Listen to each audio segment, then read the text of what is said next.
Hello, what is up guys? Welcome back to the channel. Today we have got some highlights of the first episode of my One Block. The live stream is available as a VOD also if you want to see an unedited version of this series. Now obviously, as some of you may know, this entire first episode was muted, which is why I thought it'd be a good idea just to throw this highlights one out so you can catch up, and then the other ones will all be on live streams. So we're smacking a lucky block here. So if you are enjoying any of these videos on the channel, please drop me a like and a subscribe. That'd be greatly appreciated.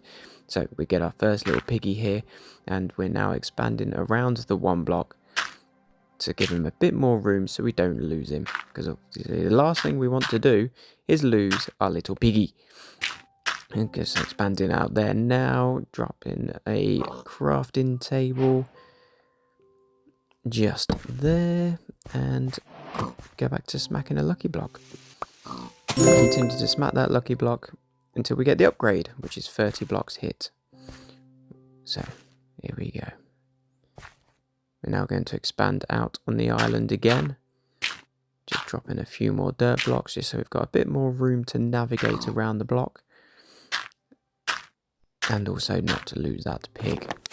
So we continue smacking the lucky block at a rate of knots as fast as we can, because we want to get up those levels and get the better stuff. And then we get our first villager.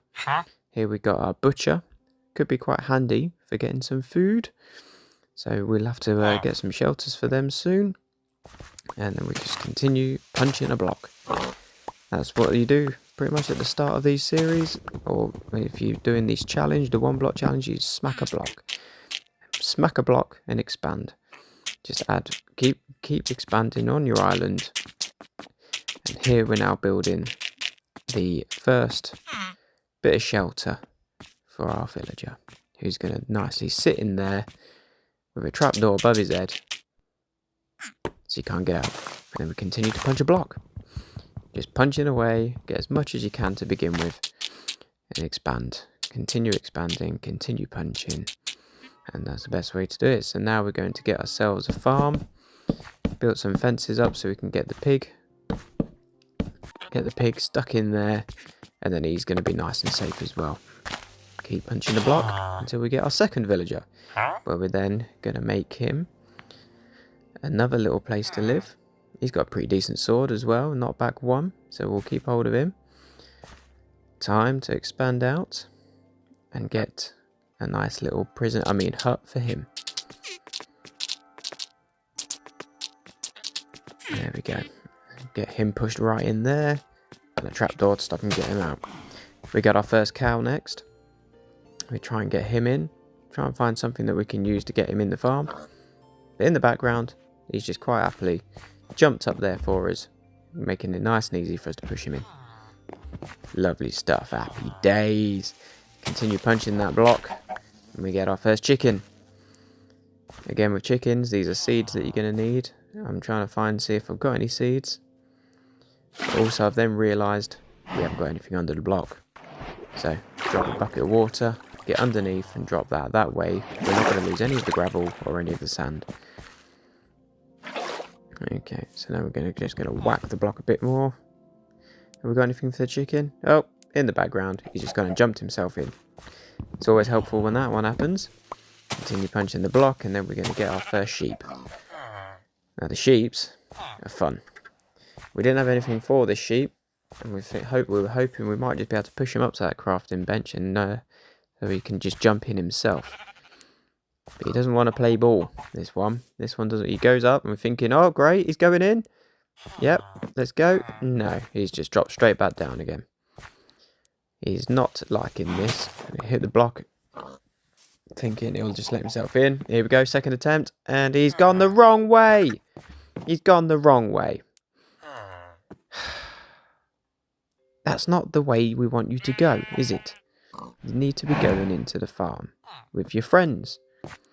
We hit the block a few more times, do a bit more expansion. We've had a second sheep turn up. This guy's looking like he might go for it. No, he's not having it. He's with his friend, the villager. So, I've had an idea. Let's make some more fences, see if we can trap them into a separate section on that end, and then open it up So then they're then trapped in there with the rest of their friends.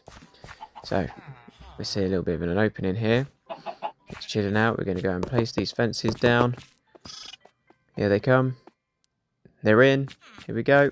One down. Break the middle one. And they've just both walked out. But we had to quickly put that down because the cow was going to get out. Fortunately, in the end, one of them went with a little bit of a nudge from us. And then the second one just went in on his own corner as well. So we just continue smacking the block. Smacking that block. And then we get our third villager. Time to build him a house. And he can chill out with his mates as well before we come to a point of needing to use them. And get him pushed in there with a trapdoor. We then get our tree grow. We planted a sapling earlier. We've now got our first tree. And then we continue hitting the block until we get some iron. We've had a few bits of iron already, so we get the iron smelted. We craft ourselves some shears. We're going to jump into the pen and get some wool. Craft ourselves a bed and place that bed. And then continue hitting that block and start expanding. Expanding away. We're going to do a big expansion on this one, so we're branching right out. Going to go 4 or 5 deep here with our dirt, so we've got a lot more room to do a lot more activities. So we keep going and doing down the back as well. Lovely stuff. And then we get our first well-earned rest before we start expanding again. And expanding and hitting that block. You know it, hitting the block. Next we've got some torches we're placing down, just to get a bit more light so we don't get any of those mobs come in. And then we're going to expand down the back a little bit so we can look into getting a farm started. So we're going to chuck a water bucket, get some blocks placed underneath so the water doesn't just float straight down the back underneath the island. Dig those up and chuck the water into the hole. And then we can start to place the sugarcane that we got, hoe down the land a little bit, plant our carrots in here. 1, 2, 3, and then we're going to hoe down this bit as well, and plant the beetroots that we had in there before we get a farmer, and we make him another house. There's our fourth. Smack the block a little bit more, and expand. Expanding back here so we can start thinking about our house. So we're going to put 4 pillars down here just to make a quick outline of a house that we can have, and branch those up. 1, 2, 3, 1, 2, 3, and then start placing the wall down. We don't have enough cherry wood here at the minute to actually finish this wall, so we're able to get a couple of lines there, and then we can expand a bit more here. So we can get a bit of trees going on there. And keep hitting that lucky block. Now we're going to keep hitting this lucky block until we get a massive polar bear turn up. Now we don't need a polar bear, so we're going to take him to battle. He gets a few lucky shots in here. He gets us down to about half of our health. But we emerge victorious. So back to the lucky block. Now we get a wolf, and the wolf wants to go for our pen. It's an absolute nightmare. What's going on here? We need to get rid of this guy. He's going to murder them all. Get a quick jump on that. I'm going to jump on the crafting. And there we go. Crisis averted. Back to the lucky block. God, I need to calm down a bit more after that bit there. We're now able to build a bit more of the wall. Nice and easy. I think we get to just shy on here. And then we get our first mob, we get a spider, so we take care of this guy. And that is all she wrote, so if you have enjoyed, please like and subscribe, it would be greatly appreciated, and it will mean that you will never miss any future Minecraft content from Chewcraft.